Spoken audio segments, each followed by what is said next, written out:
আরে কি ব্যাপার মুকলেশ ভাই, আপনারা আমাকে সামনে থেকে ভাতের প্লেট নিয়ে খাওয়া শুরু করছেন কেন? খিদে লাগছে তাই খাইতেছি। ভাই বেটা, তোর যদি খিদে লাগে বাড়িতে যে রান্না বান্না করে খা। আমার বাড়িতে এসে জামাই বউ মিলা আমার খাওন খাইতেছস কেন? সমস্যা কি? আমি কি বাড়ির মধ্যে এতিমখানা খুলে বসছি?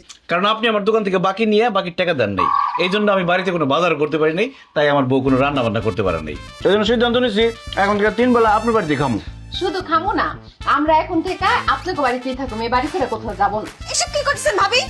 আমাকে বাড়িতে থাকবেন মানে?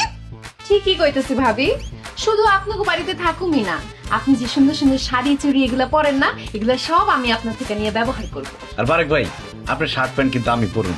আমার আর আপনার শার্ট প্যান্টের সাইজ তো একই। আর এখন থেকে আমাকে হাত খরচ, পকেট খরচ, আমার বউয়ের খরচ সব কিন্তু আপনি দিবেন। মুকলেশ ভাই রে, পাগলামি করছিস না, পাগলামি করছিস না ভাই। আমার কয়টা দিন সময় দে, আমার হাতে টাকা আসলে তোর বাকির টাকা আমি পরিশোধ করে দিই। না না, বাকির টাকা দেওয়ার কোনো দরকারই নাই।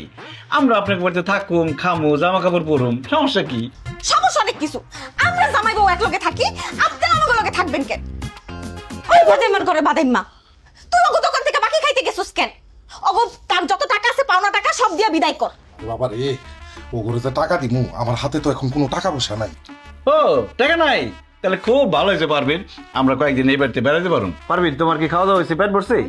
ঠিক আছে, তাহলে চলো, বাবির রুমে বড় একটা টিভি আছে, ওই টিভি দেখি আর একটু রেস্ট করি। আসো। আরে মুকলেশ, ভাবি ডাইল খায়েন না, ডাইলে হাত দিস। হ্যাঁ মুকলেশ, আর ভাই মুকলেশ।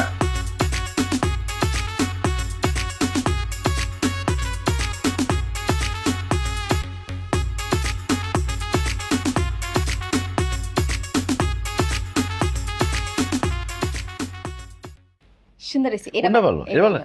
এইটা সুন্দর, এটা। এটা বলুন, হ্যাঁ। মানাইব। আরে মুকলেশ, তুই আমার শার্ট নিছিস কেন?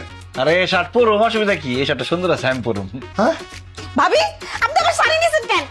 কারণ এই শাড়িটা আমার খুব পছন্দ হয়েছে। শাড়িটা খুব মানাইছে। খবরদার, ফালতু কথা কইবেন না। আমার শাড়ি দেন, জানেন থেকে। আরে ভাবি, আমরা কি এখানে থাকতে আসছি? আপনার জামাইয়ের কাছে 10,500 টাকা পাই, টাকা দিতে কোন চলে যাই। মুকলেশ, তুই তোর বউ রেলে বাড়িতে যা, আমি কথা দিতেছি, আমি বিকেল বেলা টাকা নিয়ে তোর বাড়িতে আসতেছি। এই কথা আপনি 1000বার বলছেন যে বিকাল বেলা দিয়ে দেবো। দিন যায়, মাস যায়, বছর যায়, আপনার বিকাল আর আসে না। এই জন্য সিদ্ধান্ত নিচ্ছি, টাকা না দিলে এবারে থেকে যাবোই না। তুমি একটা শাড়ি পরে বই রয়েছো কেন? শাড়ি লইব, ভাবির আলমারি থেকে গয়নাগাটি নিতে না।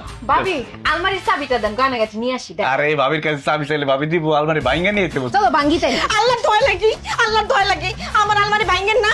আমার অনেক শখের গয়নাগাটি আছে। এই তুমি দাঁড়িয়ে আছো কেন? তুমি ওগুলোকে তাড়াতাড়ি দাও।